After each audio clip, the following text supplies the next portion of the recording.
Let me just say a few words, and I'll be happy to take some questions. The last 4 months have been rather extraordinary. If I was with you literally 4 months ago today and you asked me whether I was going to be running for President of the United States, the truthful answer would have been, I really don't know. But my wife and I made the decision, and it has been a heck of 3.5 months. I think what is happening is we are touching a nerve throughout this country because we're speaking about issues that are not talked about enough. The collapse of the American middle class, the obscene level of income and wealth inequality, the fact that we have today, as a result of Citizens United, a campaign finance system which is corrupt and which is allowing billionaires to buy elections. The fact that the Pope and scientists throughout the world have made it clear that climate change is real and that we have the moral imperative to work with the rest of the world to transform our energy system. The fact that it is totally beyond comprehension that in a competitive global economy, we have hundreds of thousands of bright young people who cannot even afford to go to college, and we have to address that issue. The fact that we continue to have in this country a broken criminal justice system, and that we have unarmed African Americans who are killed far, far too often, and that's got to change. What I have been impressed about in the campaign is not only the huge turnouts that we are getting, not only the 100,000 plus volunteers that have come onto the campaign, not only the 400,000 individuals who have made campaign contributions, individual contributions averaging $31 a piece, but also, if you look at some of these polls out there, I know people say, well, Bernie Sanders, unelectable, can't win. Well, in a number of these polls, we are defeating some of the leading Republican candidates. And by the way, a point that I would make in terms of polling is polls still show that 30–40% of the American people don't know who Bernie Sanders is, let alone what I stand for. And we're running against a woman who's maybe the best known, one of the best known people in the entire world. So I'm feeling very, very good about the campaign. I think we have a path to victory. And I was very excited today to come here to the DNC and to receive as warm a response as we did. And I thank the DNC for the invitation. Yeah. Okay, questions? Yes, Senator. Yeah. Right before you spoke, Governor O'Malley said he thought the debate process for the Democratic primary was rigged. That's the word he used. I'm wondering if you agree with him. Do you think there should be more debate? I do, and I've been quite public on that. Look, I think that when you have a situation where in the November election, let's not forget, 63% of the American people didn't vote, 80% of young people didn't vote, vast majority of low-income working people didn't vote. I think allowing the American people to hear our viewpoints on the important issues facing this country is a very positive thing. And I'll tell you what I think. I think that there should be debates sponsored by trade unions, debates sponsored by environmental groups, gay groups, women's groups, groups that represent different constituency. And, I've made the Democratic leadership aware of my view on that. Senator, are you concerned about what if Vice President Biden were to enter the race, what impact that would have? Well, that's a good question. I've been asked that about 14 million times, and for the 14th million, the answer is I do understand that some people say, well, for a variety of reasons it may benefit Secretary Clinton. Others say it may benefit me. I guess we will have to wait and see. I honestly don't know the answer. I don't think anybody does. You guys know more about this than I do, and I just don't know the answer. What I will say, and let me repeat, is that if I've known Joe for a number of years, we served in the Senate obviously together, and everybody knows Joe Biden to be a very, very decent guy. And if Joe gets in, my pledge to him, as it has been to Secretary Clinton and to everybody else, is that we're going to focus on the major issues facing the American people. I do not believe in, personal attacks. I do not believe in saying, I'm great, everybody else is terrible, vote for me. Just not my style. So Joe has a lot to say, and if he gets into the race, we look forward to a strong issue-oriented campaign. Yes, sir. Peter. Senator, you said that the Democratic Party can't afford to practice establishment politics, mainstream politics. Yeah. Do you have anyone in mind when, in the sense of your Democratic rivals or? Look, I'll let you use your imagination on that, Peter.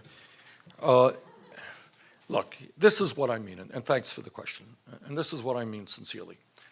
If I don't know how many of you have been to some of the events that we have done around the country, but if you go to the events, whether it's in Iowa, whether it's in New Hampshire, but the events we had in the West Coast, events we had here. I mean, the first major event we had was right here in Minneapolis. I couldn't believe it. I don't know, 5,000, 6,000 people showed up. We were totally overwhelmed by the number of people who showed up. Most of the people, vast majority of the people who come out are not active participants in the Democratic Party. They're just ordinary people. I suspect a number of them have not voted terribly often in the past. Many of them have. I suspect they have voted Democratic. But for us to do well, for us, the Democrats, to win the White House, retain the White House, take back the Senate, do well in the House, and by the way, win governor's races all over this country and state legislative races, we need to substantially increase voter turnout. Everybody knows that. As I said in my speech, Republicans didn't win in November. Democrats lost, and the Democrats lost because the voter turnout was abysmally low. So what I'm suggesting, and what I'm saying and what I believe in my heart, is that based on what I have seen going around the country, we were just in New Hampshire the other day. We go to small towns, Littleton, over 1,000 people are coming out. Had a meeting Monday morning in Conway, New Hampshire, 650 people coming out. We are bringing out people who are not necessarily actively involved in politics. They are people who are concerned about the future of this country. I believe they're responding to the message that we're offering them. And I think that you're looking at a candidate who can substantially increase voter turnout all over this country. And that will impact not just the race for the presidency, but races for the Senate, for the House, and governor's seats.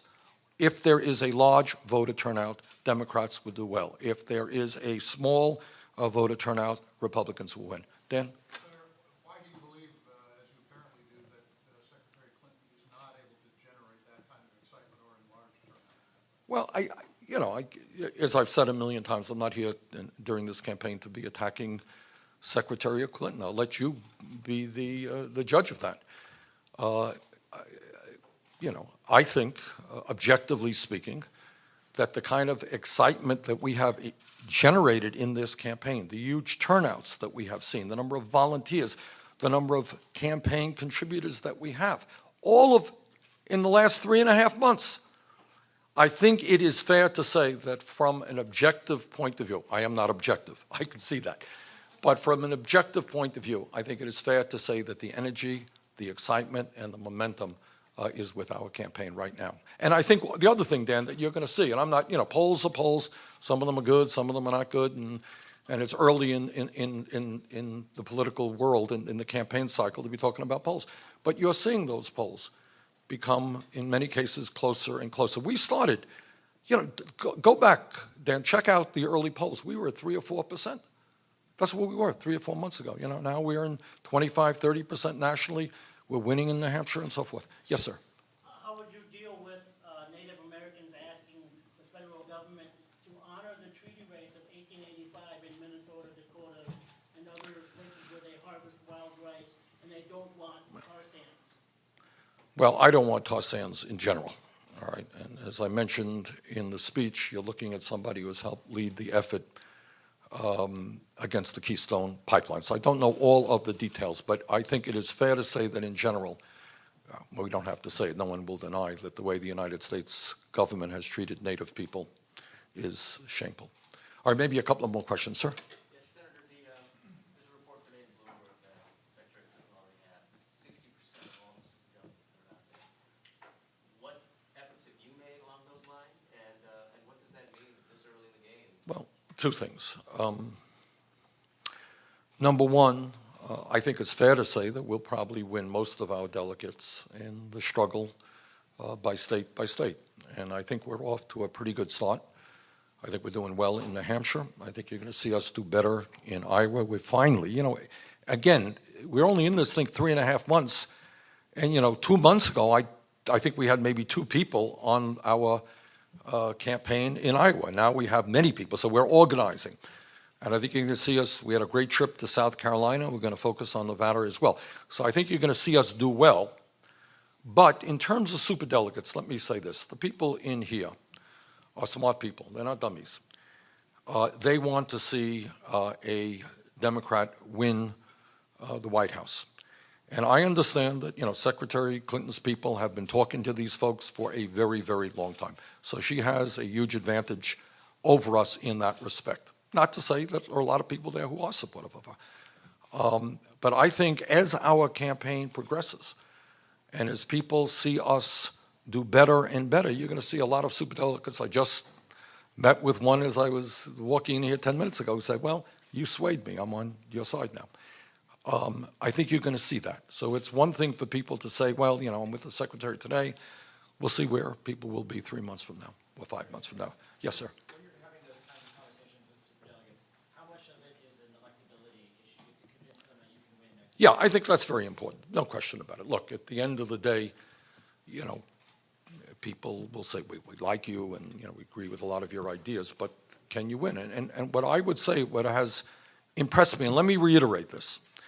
When you read polls, read the last line in the polls. I'll go down to some little detail there, and you'll find that, how many of you don't know who Secretary Clinton is? Very few people. 95% of people know who Secretary Clinton is. How many of you don't know who Bernie Sanders is? Depending on the poll, 20, 30, 40%.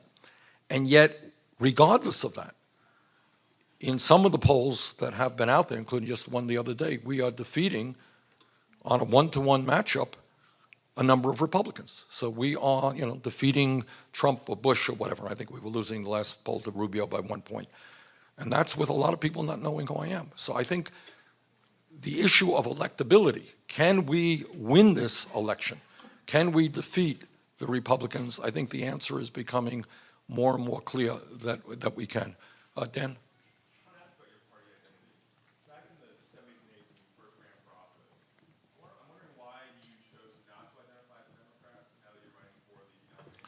Well,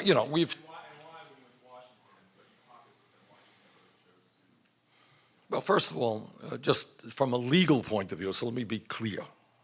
Howard Dean, myself, Patrick Leahy, nobody can register as a Democrat, as you know, in the state of Vermont.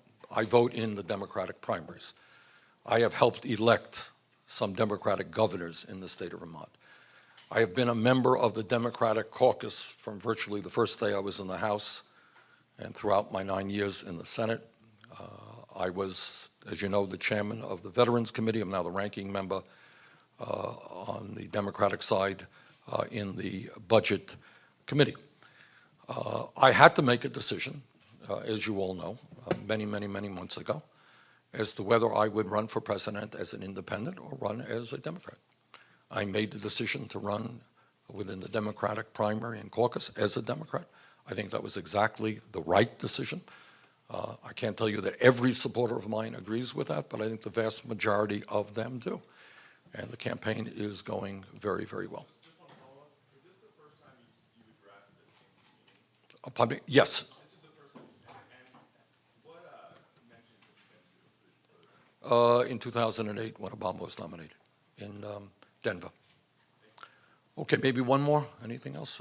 Yes, sir. There's been some buzz from some Democrats who aren't supporting you about your gun control policies. I've heard over the last couple of days since what happened in Virginia on Wednesday. Sure. A lot of talk from Hillary Clinton, a lot of talk from Mark O'Malley about we need more gun control measures.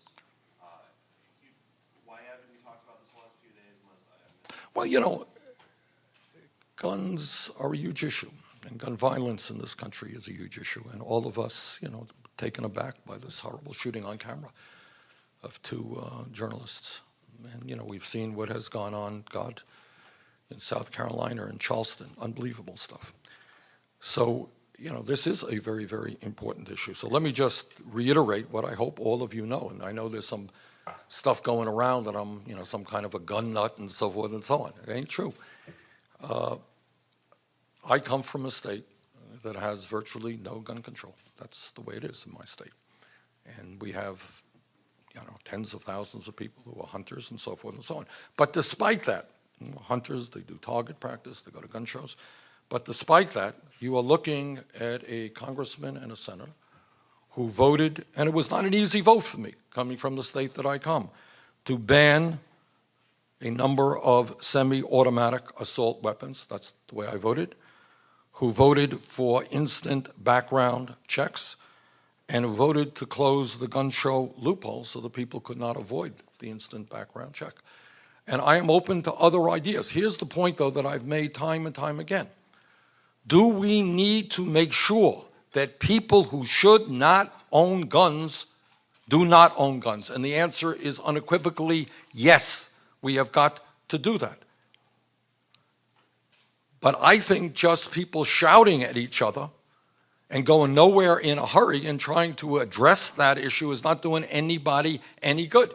And in fact, I think I could play a good role in that debate, because the people of Vermont do understand, people in New Hampshire do understand, that guns in our states, in rural states, mean different things to people than guns in urban states where kids are getting killed every single day. So I think I can play a positive role, and we are prepared to do that. All right, we got a plane to catch. Thank you all very, very much. Take care.